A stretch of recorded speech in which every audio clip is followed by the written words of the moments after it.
La liste électorale, un document permanent mais pas immuable. Une opération de révision du fichier électoral de 2015 est en cours depuis juin. Elle consiste à enregistrer les nouveaux électeurs, mais pas seulement. Le vice-président de la commission électorale indépendante CEI, Gervais Koulibaly, est avec nous. Il va nous parler de façon très concrète de cette opération en cours. Rebonjour, monsieur Koulibaly. Bonjour, madame Fofana. Alors, en 2015, vous avez procédé à la révision de la liste électorale. Cette année encore, une révision. L'opération a démarré il y a une semaine. Quels en sont les objectifs? Eh bien, je voudrais dire que nous faisons une nouvelle révision parce que la loi nous l'impose. Le code électoral, en son article 6, alinéa 3, nous impose de revoir chaque année, d'actualiser chaque année la liste électorale. Alors, quels sont les objectifs? C'est pour prendre en compte toutes les mutations qui seraient intervenues éventuellement sur la liste électorale. Alors, quelles sont ces mutations? Ça peut être parce que certains électeurs qui figurent déjà sur la liste électorale ont eu des changements sur leur patronyme. Une femme qui s'est mariée, qui a changé de nom et dont le changement a été pris en compte sur sa carte nationale d'identité, se doit d'harmoniser cette information sur la liste électorale aussi. Il se peut aussi que vous ayez changé de domicile. Et donc, si vous avez changé de domicile, il faut venir, vous ne pouvez pas, vous venez de Korogo, vous êtes affecté à Abidjan par exemple, et vous devez donc voter à Abidjan, il faut actualiser votre position. Ensuite, il y a de nouveaux requérants. Voilà donc pourquoi nous allons actualiser cette liste. Mais à côté de cela, nous, commission électorale, nous avons 3 autres éléments que nous profitons de l'occasion pour prendre en compte. Il s'agit bien sûr d'enrichir notre liste électorale. Nous sensibilisons donc les populations pour qu'elles viennent s'enregistrer, pour enrichir notre liste électorale. Le ratio, plusieurs personnes vous le diront, entre la population qui réside en Côte d'Ivoire et le nombre d'inscrits sur la liste électorale, le ratio est trop faible. Il faut donc travailler à l'enrichir. Le deuxième élément porte essentiellement sur le fait qu'il y a des personnes qui sont décédées, qui sont encore sur la liste électorale. Il va falloir apurer la liste électorale de la liste des personnes décédées. Et troisièmement, nous profitons de l'occasion pour corriger tout ce qu'il y a comme possibilité d'erreur dans le cadre de la cartographie électorale. Alors nous allons revenir un peu en détail sur ces 3 points, mais on va voir d'abord en image le lancement de l'opération. Il a eu lieu à Dabou, c'était juste la semaine dernière. Dabou, la capitale de la région des Grands Ponts. Ici, la révision de la liste électorale est présente dans presque toutes les conversations. Quand tu n'as pas les moyens pour te déplacer, bon, tu ne vas pas voter parce que tu n'as pas de transport. Alors quand c'est rapproché comme ça, on peut voter sans se déplacer, sans vraiment dépenser un sou. Voter là où l'on désire, c'est l'une des questions auxquelles répond la révision de la liste électorale, dont le coup d'envoi est donné ce samedi 25 juin dans les locaux de cet établissement à Dabou. Depuis le début des consultations avec les représentants des partis politiques, de la société civile, des communautés religieuses, le président de la commission électorale indépendante n'a cessé d'appeler les populations à participer massivement au processus. Ce qui compte désormais aux yeux de la commission électorale, c'est la présence massive des requérants qui viennent se faire immatriculer pour ainsi permettre à notre liste d'être fiable, inattaquable donc, et d'offrir aux uns et aux autres la possibilité de choisir l'élu qu'ils souhaitent. Installés sur cette table de classe, des agents de la CEI ont procédé à une simulation d'enrôlement pour servir d'exemple à l'assistance. Nous avions commencé la sensibilisation dans nos temples, églises et mosquées avant même la cérémonie parce que c'est un devoir civique. On encourage la population à venir s'inscrire sans un jour de plus parce que le calendrier électoral est vraiment très serré maintenant. Le nombre de guichets fixes installés dans les locaux de sous-préfecture et mairie passe de 1071 à 1080. La CEI annonce ce samedi qu'au besoin d'autres guichets seront ouverts pour permettre au plus grand nombre d'avoir une carte d'électeur. La révision de la liste électorale se fera conjointement avec l'opération d'identification annoncée par l'Office national d'identification. Une opération destinée à délivrer des cartes d'identité. Voilà, c'était donc en image l'opération de lancement de cette révision de la liste électorale. Monsieur Koulibaly, vous avez cité tout à l'heure les personnes qui sont concernées. Nous allons prendre un cas très concret. Moi, Fatou, par exemple, j'ai changé de patronyme et je voudrais le faire rectifier sur la liste électorale. Comment est-ce que je procède? Bien, vous vous rendez donc dans un de nos 1080 centres d'enrôlement que nous avons sur l'ensemble du territoire. Et quand vous arrivez, vous trouverez 3 agents. Nous avons 3 agents. Il y a le chef de centre, il y a l'agent que nous appelons agent formulaire et il y a l'agent kit biométrique. Alors, vous allez rencontrer l'agent qui est chargé le chef de centre. Il vous posera 2 questions. La première question, c'est de savoir pourquoi vous êtes là. Alors, en ce moment, vous lui direz que vous êtes venu parce que vous avez changé de patronyme.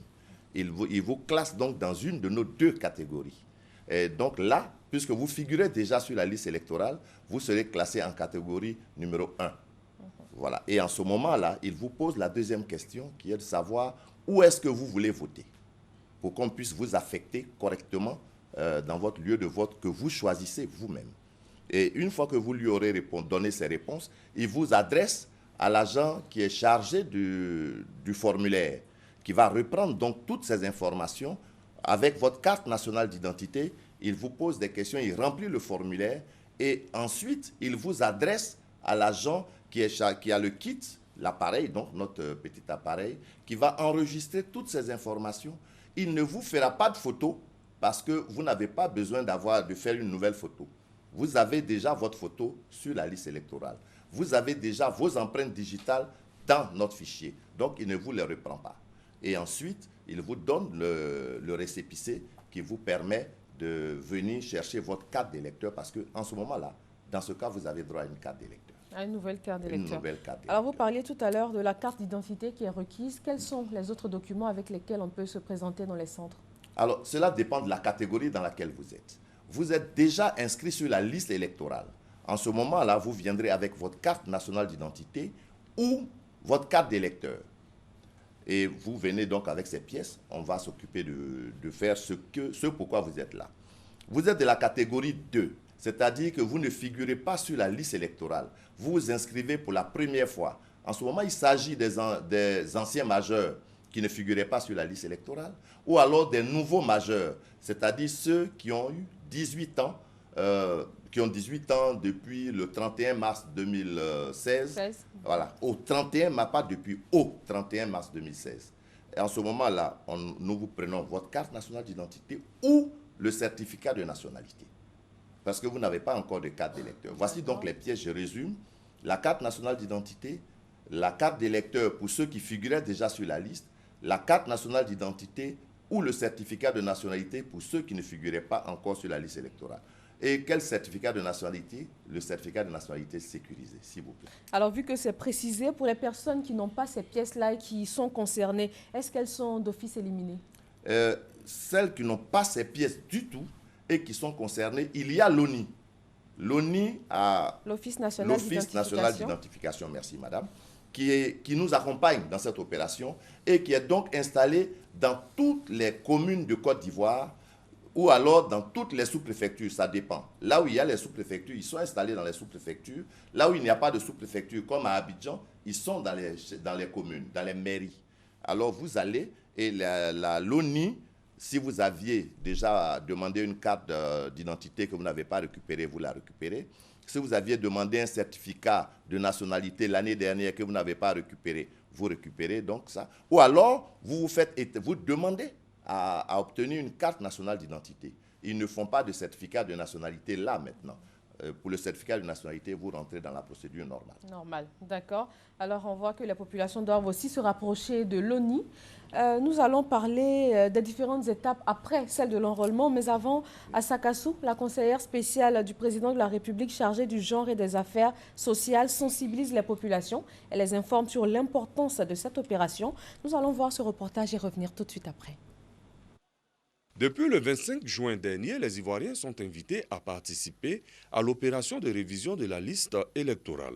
Ce toilettage du fichier électoral vise à extirper de la liste électorale tous ceux qui ne remplissent plus les conditions et à ajouter les nouveaux majeurs. Opération faisant partie des intrants essentiels à l'édification de la démocratie. Pour la réussite de ce processus, les personnalités s'impliquent dans la mobilisation. À Sakassou, Jeanne Peumont, conseillère spéciale du président de la République, chargée du genre et des affaires sociales, est descendue dans l'arène. Face au peuple Walébo, elle a expliqué l'importance de l'opération de révision de la liste électorale. Jeanne Peumont, qui ne croyait pas si bien dit, a mis en mission les têtes couronnées, les leaders des femmes et des jeunes du département de Sakassou. Il faut que nos parents se mobilisent pour aller se mettre sur la liste électorale. Tous ceux qui n'ont pas été inscrits sur la première liste, les nouveaux majeurs, ceux qui viennent d'avoir 18 ans, allez vous inscrire. Il va s'agir de choisir nos responsables politiques dans notre département. Pour la présente opération, la commission électorale indépendante a ouvert sur le territoire national 1071 guichets fixes, logés dans les locaux de sous-préfecture ou mairie et dans certains lieux de vote. Ce processus est initié en vue de la tenue du référendum et des élections locales à venir. L'opération de révision de la liste électorale prend fin le 24 juillet prochain. Voilà, les populations de Sakassou ont été invitées à prendre part à l'enrôlement, comme c'est le cas partout dans le pays. Après donc cet enrôlement, quelles sont les autres étapes du processus? Eh bien, nous allons produire la liste électorale provisoire. Nous comptons la produire le 18 août. Nous la remettrons le 20 août aux partis politiques. Nous l'affichons sur l'ensemble du territoire pendant une semaine. Et puis nous procédons à ce que nous appelons à l'ouverture du contentieux, pour permettre aux personnes qui ont des erreurs sur leur fichier ou qui estiment qu'il y a des erreurs dans leur affectation, etc. Nous passons donc au contentieux et nous allons en profiter pour extraire de la liste les personnes qui ont pu se faire inscrire malencontreusement sur cette liste électorale, éventuellement. D'accord. Vous parliez tout à l'heure d'un cas où on aurait une nouvelle carte d'électeur, mais est-ce que c'est seulement les nouveaux inscrits ou bien juste ce cas où tout le monde aura une nouvelle carte après être venu modifier quelque chose?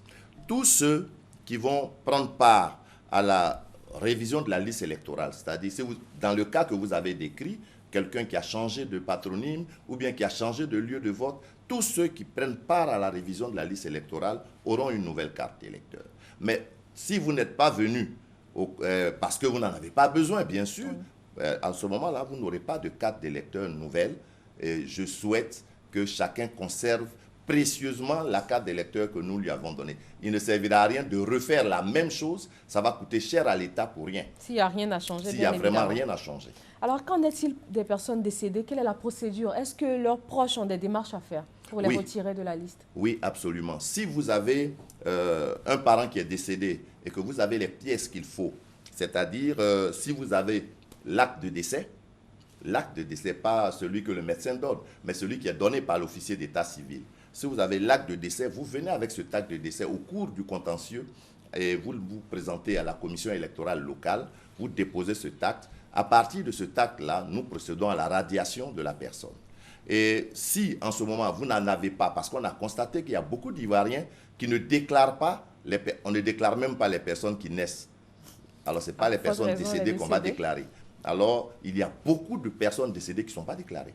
Nous avons demandé, et le gouvernement a accepté, a donc mis en mission l'ONU pour nous aider à avoir la liste des personnes décédées à partir de ce qu'ils ont appelé des audiences foraines qu'ils vont opérer sur l'ensemble du territoire. Ils vont établir des jugements supplétifs date de décès et à partir de ce moment-là, ils nous remettront cette liste et à partir de cette liste, nous allons procéder à la radiation des personnes décédées. Il paraîtrait qu'il y en aurait autour de 500 000. Alors s'il y a vraiment 500 000 personnes décédées sur notre liste, autant les radier et nous invitons les Ivoiriens à nous aider à radier les personnes décédées. Merci, c'est sous cette invite que nous allons vous remercier d'être venu. Gervais Coulibaly, vice-président de la commission électorale indépendante CEI. Et rappelons pour conclure que l'opération de révision de la liste électorale de 2015 est dans sa première phase. C'est l'enrôlement et elle se poursuit jusqu'au 24 juillet. Merci à vous tous de nous suivre et très bon dimanche sur RTI 1.